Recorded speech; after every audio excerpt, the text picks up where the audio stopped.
eh, untuk berangkat ini kan butuh BBM tadi dibilang. Kalau di sini nyarinya mudah nggak, Pak? Ya kadang-kadang sulit. Sedangkan bawa ini kartu nelayan itu pun sulit. Karena nelayan kecil. Tidak ada yang mempraktikkan. Kalau orang-orang orang punya pengusaha-pengusaha itu dia lebih gampang. Kan sudah ada kartunya kok bisa Ya, sulit, kenapa? sekalipun ada kartunya, kadang-kadang kan dia diharuskan membawa tangki bermacam-macam. Padahal dia carinya 10 liter, lagi dia cabut selang. Itu kan susah sekali. Bapak bisa tanya nanti nelayan kita, itu kalau dia membeli BBM ke Pertamina. Kalau pengusahanya itu gampang. Entah bagaimana caranya kami kurang tahu, diberikan. Kalau nelayannya itu ada susah sekali. Sampai ya adu mulut lah. Itu kalau ada kecelakaan di laut, misalnya ditabrak oleh bot atau sampan atau apa atau kapal, itu karena banyak sekali pelintasan sisir di sini dekat Nusa Penida itu banyak sekali pelintasan. Nah, kalau ada kecelakaan, kami mohon dari pihak pemerintah bisa membantu. Kalau dari pihak pengusaha tidak membantu. Nah, karena ada teknologi canggih, nelayan hasil pendapatan itu menurun. Malahan dia tidak seperti yang dulu. Loh, kenapa bisa malah teknologi canggih kok malah nelayan turun? Ya turun. Kenapa turun? Karena orang-orang yang punya modal besar itu yang mengambil terlalu banyak, maupun sampai anaknya kecil, generasi mudanya, supaya dari pihak pemerintah supaya tahu bagaimana sih keadaan nelayan, khususnya nelayan kecil. Itu sampai orang itu murat-marit, nah, supaya diperhatikan itu dari segi tempatnya maupun dari segi belayarnya. Karena banyak sekali kapal-kapal maupun bot-bot itu melintas sampai jaringnya dilarikan. Nah, supaya dari pihak pemerintah bisa membantu supaya bisa mencari nyambung hidup.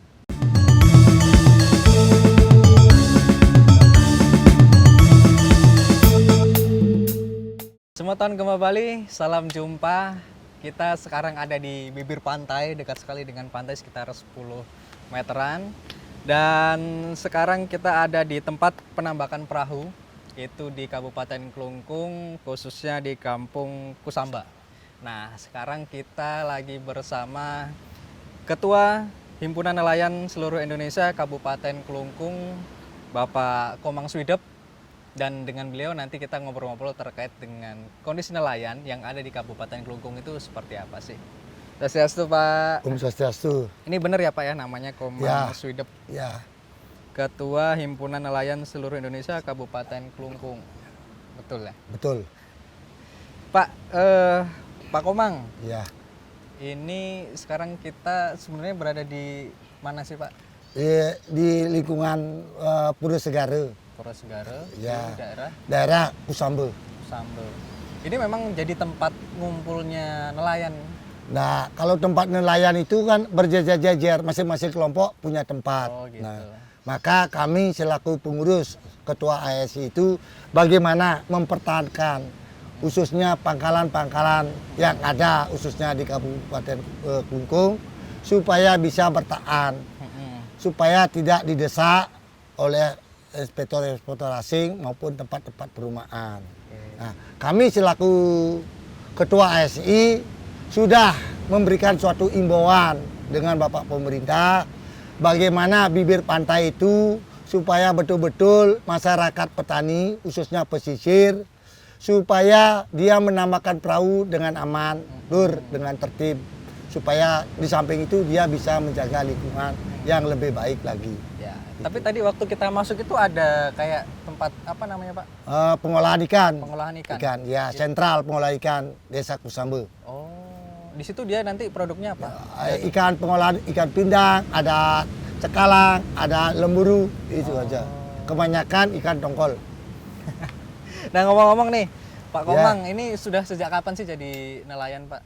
Kalau nelayan saya sejak umur 17 saya sudah bisa melaut sendiri. Sendiri, karena dulu waktu masih kecil, karena saya tidak sekolah, saya sering diajak oleh maupun paman maupun orang tua. Sering diajak. Maka kalau kita sudah sejak kecil kita jadi petani, kita punya keterampilan lebih bagus karena dididik dari orang tua Jadi maupun nelayan. dari nelayan maupun dari paman. Ini pakai kapal yang begini ya? Ya ukurannya panjang 7 meter, itu pun sendiri kita pakai. Tur dia langsung membawa alat jaring, net maupun alat pancing. Selain menebar jaring, langsung menebar pancing. Habis menebar jaring, baru pancingnya ditebar. Tujuannya apa? Kalau kedua-duanya seperti gunting, kalau itu kedua-duanya itu lebih bagus, ada rezekinya lebih banyak. Lebih dapat, bisa lebih Lebih banyak, banyak, ya. iya. upayanya. Tapi sebenarnya kalau di daerah sini ini melautnya kemana aja Pak? Ya, kalau melautnya itu sekitaran Nusa Penida. Oh. Sebelah baratnya maupun sebelah selatan maupun sebelah timurnya. Kadang-kadang bisa sampai ke perbatasan Lombok. Sampai jauh itu? Iya, sejauh itu. Ya, kalau berangkatnya, kalau mencari jauh, berangkatnya paling itu jam 2 atau jam 3 sudah berangkat. Subuh. Wow. Ya, itulah nelayan. Makanya dia tidak tahu ada angin apapun, itu tetap dia seapapun gelapnya malam itu nelayan Berangkat. itu dia berangkat, dia tidak ada ketakutan karena dia hidupnya di sana adalah seperti menangkap harimau di hutan. Kenapa menangkap harimau di hutan? Kalau kita memegang ekornya, kadang-kadang kita bisa kuat, kadang-kadang kita bisa dilepaskan. Itulah sebagai petani, tantangan petani. Nelayan Ya. di sini. Tapi kalau sebenarnya pada bulan apa aja sih Pak ada banyak ikan? Ya. Kalau menurut perkiraan, kalau yang dulu, itu karena belum ada alat-alat canggih. Itu kalau bulan sudah menginjak bulan 10, ikan luar biasa. Nah, sekarang tidak tentu. Kenapa tidak tentu? Karena sudah teknologi canggih. Nah, karena ada teknologi canggih, nelayan hasil pendapatan itu menurun. Malahan dia tidak seperti yang dulu. Loh, kenapa bisa malah teknologi canggih kok malah nelayan turun? Ya turun. Kenapa turun? Karena orang-orang yang punya modal besar itu yang mengambil terlalu banyak, maupun sampai anaknya kecil, generasi mudanya, maupun neneknya itu diambil. Nah, kalau dulu nelayan itu tanpa dibantu, dia malahan sejahtera sekali sampai bisa membeli sawah kalau dulu. Jadi kalau nelayan berarti ketika ada peningkatan teknologi, tapi Teknologi. nelayan yang konvensional seperti ini dia nggak ngikutin Pak. Ya. Jadi yang pakai teknologinya. Ya, nah, nak mengikuti pengusaha karena aja. apa? Cuma pengusaha aja. Karena nelayan kecil itu kalau dia diberikan alat besar, SDM-nya kan kurang. Oke. Ya, dia tidak pengalaman. Maka tidak berfungsi. Di samping itu, para nelayan khususnya nelayan kecil tradisional itu tetap mengikuti seperti sejak orang tuanya. Ya, pakai perahu. Nah, cuma sekarang ada modernisasinya. Ada mesinnya. Kalau dulu betul-betul pakai dayung, tetapi di sejahtera. dayung. Iya. Orang betul-betul itu dulu sejahtera dari menikmati pekerjaan alat ini tradisionalnya seperti jaring itu buat sendiri. Makanya orang-orang dulu itu jarang ada nelayannya. Karena dia membuat sendiri, pancing pun buat sendiri, maka nelayan dulu sejahtera sekali tanpa dibantu oleh pemerintah dia sejahtera. Nah, sekarang nelayan perlu didorong dengan bantuan. Kalau sekali melaut Ya. biasanya dapat berapa? Ya, itu belum tentu. Belum tentu. Ya, kadang-kadang 10 kali kosong-kosong. 10 kali bisa Ya, kosong. kosong-kosong, tanya nanti nelayannya dari yang menangkap ikan. 10 kali bisa kosong-kosong. Berturut-turut dia berhenti. Nah, kecuali nanti ada yang dapat sedikit, besoknya baru dia berangkat. Kalau Gitu. sekali berangkat habis berapa biasanya Ya, Pak? biasanya kalau dekat di sini ya habisnya 100.000. Kalau melewati batas seperti mau ke Lombok itu sampai 300-an, 350 Dan gitu. itu bisa kosong. Bisa kosong sekali itu nanti bisa tanya nelayannya. Siapapun nanti nelayannya itu coba tanya itu betul-betul kosong sekali.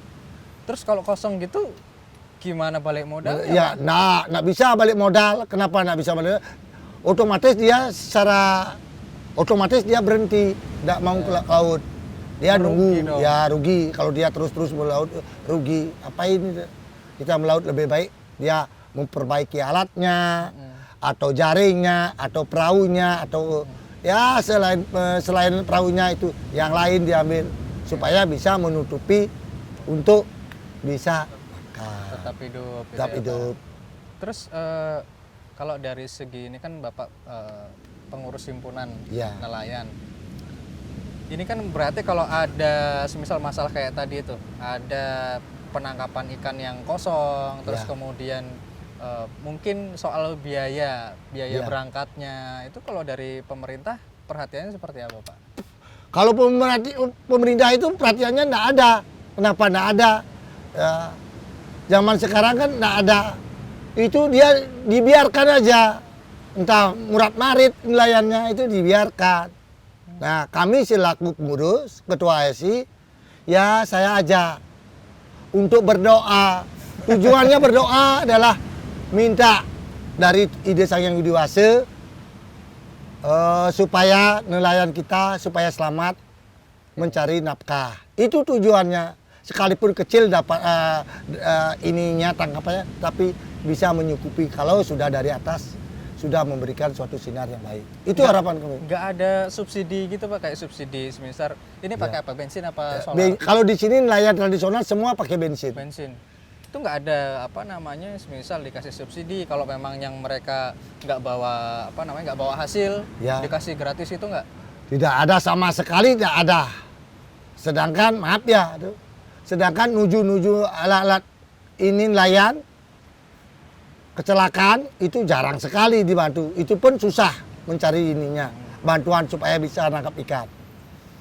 Kami waktu ini kami sudah sarankan nelayan itu kalau ada kecelakaan di laut, misalnya ditabrak oleh boot atau sampan atau apa atau kapal, itu karena banyak sekali pelintasan Nyebrang ya? ya pesisir di sini dekat Nusa Penida itu banyak sekali pelintasan. Nah, kalau ada kecelakaan, kami mohon dari pihak pemerintah bisa membantu. Kalau dari pihak pengusaha tidak membantu, itu harapan kami selaku ketua ASI. Kenapa? Supaya nelayan kami itu supaya bisa menangkap ikan kembali. Nah, kalau sampai sekian hari dia nangkap sekian, berapa kerugiannya masyarakat khususnya petani tradisional. Kami merasa kesian. Waktu ini kami bantu, ada ditabrak jaringnya di Padang Bae, kami berusaha membantu. Nah, karena dia jaringnya sampai robek, kami sampaikan, karena dia melaporkan, kami sampaikan dengan pengurus di sana. Nah, Pak, kapal ini ditabrak jaring anggota kami. Nah, ini sampai robek, kami bawa kerobekan itu ke sana supaya betul-betul memang benar. Nanti bisa tanya nakodanya. Nah, akhirnya berapa sih biaya jaring ini? Nah, kalau biayanya tidak ya terlalu banyak, tetapi karena dia lama mengerjakan, dari pengerjaan kami hitung dari anaknya. Nah, tujuannya supaya bisa menutupi kebutuhannya, khususnya dalam hidup. Nah, kalau jaring nilainya harganya sekian. Nah, belum dia bisa berangkat, harus dia dikerjakan. Nah, kalau jaringnya 2, minimal habisnya ya dengan pekerjaan itu 4 jutaan. Oke. Kalau beli jaringnya aja memang murah, tetapi mengerjakan itu berikan ongkos. Oke. Ya, dia akan mengerjakan itu kan kita harus perlukan waktu berhari-hari supaya selesai bisa bawa ke laut. Terus balik lagi, Pak, tadi untuk berangkat ini kan butuh BBM tadi dibilang premiumnya ya kan Ya. gitu. Itu kalau di sini nyarinya mudah nggak, Pak? Ya, kadang-kadang sulit. Sedangkan bawa ini kartu nelayan itu pun sulit. Karena nelayan kecil. Tidak ada yang mempraktikkan. Kalau orang punya pengusaha itu dia lebih gampang. Kan sudah ada kartunya kok bisa Ya, sulit, kenapa? sekalipun ada kartunya, kadang-kadang kan dia diharuskan membawa tangki bermacam-macam, padahal dia carinya 10 liter lagi dia cabut selang. Itu kan susah sekali. Bapak bisa tanya nanti nelayan kita itu kalau dia membeli BBM ke Pertamina. Kalau pengusahanya itu gampang. Entah bagaimana caranya, kami kurang tahu, diberikan. Kalau nelayannya itu ada susah sekali. Sampai ya adu mulut lah. Saya sering memberikan garis tengah. Akhirnya diberikan. Nah, kalau orang nelayan tuh pasti dia tidak perlu banyak. Paling dia 10 liter. Ya jangan minta ini. Nggak perlu segala macam. Jadi persyaratannya terlalu Iya ribet sekali. Maka kami minta dari petugas BBN, kalau Bapak sampai menanyakan masalah ini, kami selaku pengurus akan melaporkan karena Bapak sering mencuri. Oh, pernah ada kasus seperti itu? Ya pernah, waktu ini kan ada kejadian. Saya memberikan garis tengahnya itu. Berikan orang-orang nelayan itu, entah di mana dia beli, entah dari Klungkung, entah dari Karangasem, tetapi betul-betul nelayan. Jangan subsidi itu dijual. Itu tidak bagus, itu namanya pencurian, Pak. Saya sering, makanya kalau nelayan butuhnya saya sudah tahu. Pasti dia 10-15 liter itu udah besar, kadang 5 liter itu. Tergantungnya nangkap ikannya itu. Nah, lebih dari itu bohong dah. Nggak perlu pakai kartu nelayan, kadang-kadang kan bisa dipakai oleh oknum itu. Jadi yang tertentu, ya. Kadang-kadang apa namanya, justru disalahgunakan ya. Iya betul, Apa banyak sekali. Subsidi untuk nelayan, tapi dipakai untuk orang punya pengusaha. Itu sering sekali terjadi. Saya berapa kali, tapi saya tidak mau melaporkan. Disuruh saya ini harus gini ini, kan nggak enak. Saya kan akhirnya apa? Berbenturan saya nanti. Nah makanya itu di sana sesuai apa yang namanya itu petugas itu yang punya hak melihat, memantau. Itu namanya menurut sesuai dengan aturan Mendagri itu namanya pencurian. Jadi kalau saya melaporkan itu nanti kan saya yang disalahkan. Ya maaf itu. Iya. Pak Komang, tadi kan banyak persoalan yang dialami oleh nelayan, khususnya di Klungkung, khususnya di daerah Sambe. Ya. Ini sebenarnya kalau menurut Pak Komang, apa saja sih yang menjadi kendala sehingga nelayan ini mungkin belum mampu memenuhi sebagai sejahtera gitu. Mereka belum sejahtera gitu. Ya, Apa itu aja benar, kira-kira? Kenapa dia belum nelayan itu? Pertama sudah diblok oleh ini inspektor, terutama penampakan perahu. Oke. Itu. Kedua, nelayan itu melautnya agak susah, banyak ada pelampung-pelampung jangkar-jangkar. Oke. Ya, itu. Makanya nelayan sekarang dulu ada 100%, sekarang ada 40%. Oh. Jumlahnya kurang. Iya, jumlahnya kurang karena dari segi penambakan itu dia tidak aman. Cuma sedikit ada sekarang. Banyak yang bergeser ke tempat yang lain, dipakai orang punya wewenang dan kekuasaan. Itu sekarang. Nah, maka nelayan sekarang mengalihkan yang tempat lain, generasi muda. Nanti naruh susahnya, nanti perahunya patah, itu susah dia. Kemana dia cari bantuan? Kalau dia ada yang menindaklanjuti. Seperti waktu ini kan ada itu. Dia nak melapor, ya saya biarkan aja. Kalau dilapor saya bertindak lanjuti. Gitu. Maka kendala nelayan prasejahteranya satu dari segi peralatan. Itu sekarang nelayan tradisional pasti dia minim. Nah, untuk bisa meningkatkan hasil dapat perlu ada dorongan dari pemerintah. Apa setahun dibantu dengan alat atau perahu atau mesin atau alat jaring. Itu supaya nelayan itu tidak mati suri. Nanti dia bisa berkembangkan. Selain dia pariwisata, dia bisa nangkap ikan suatu waktu. Tetapi dengan catatan kami harapkan dari pemerintah itu, ini kuncinya di penambakan. Itu betul-betul sesuai dengan aturan Perda Mendagri. Ya 100 meter jaraknya itu betul-betul diamankan. Jangan sampai meter itu bisa masuk sampai ke bibir karena orang kecil itu SDM-nya kecil baru diginiin aja dia udah takut ya dibiarkan. Nah maka kelamaan itu nelayan itu akan berkurang, itu kendalanya. Berarti sekarang ini kalau menurut Pak Komang, bagaimana kontribusi dari pemerintah daerah Kelungkung ataupun Provinsi Bali terkait Ya. masalah yang dialami nelayan di sini? Kalau Provinsi Kabupaten Kelungkung belum ada. Bagaimana respon dari keadaan nelayan, dari cuaca, itu belum ada. Nah, kami selaku pengurus, bagaimana dari pihak pemerintah supaya ya paling sedikit ada sentuhan untuk bisa bertahan hidup di dalam melaksanakan petaninya sebagai menege untuk menangkap ikan. Itu. Nah, kalau ini dibiarkan, otomatis negara itu akan tidak bisa kuat tanpa ada menege. Karena yang akan bisa mengkuatkan pemerintah ini adalah menege. Tanpa ada menege, negara itu tidak kuat. Itu kuncinya. Maka kami sering diajak masyarakat khususnya nelayan, ayo berdoa aja melalui yadnya, itu timbal baliknya. Sekalipun sedikit, pemerintah tidak menghiraukan, tetapi kita ya bersyukurlah dengan ide Sang Hyang Widi Wase untuk melaksanakan timbal balik, istilahnya mengadakan upacara setahun sekali apa untuk kita mendekatkan diri. Karena di dalam diri kita ada Tuhan.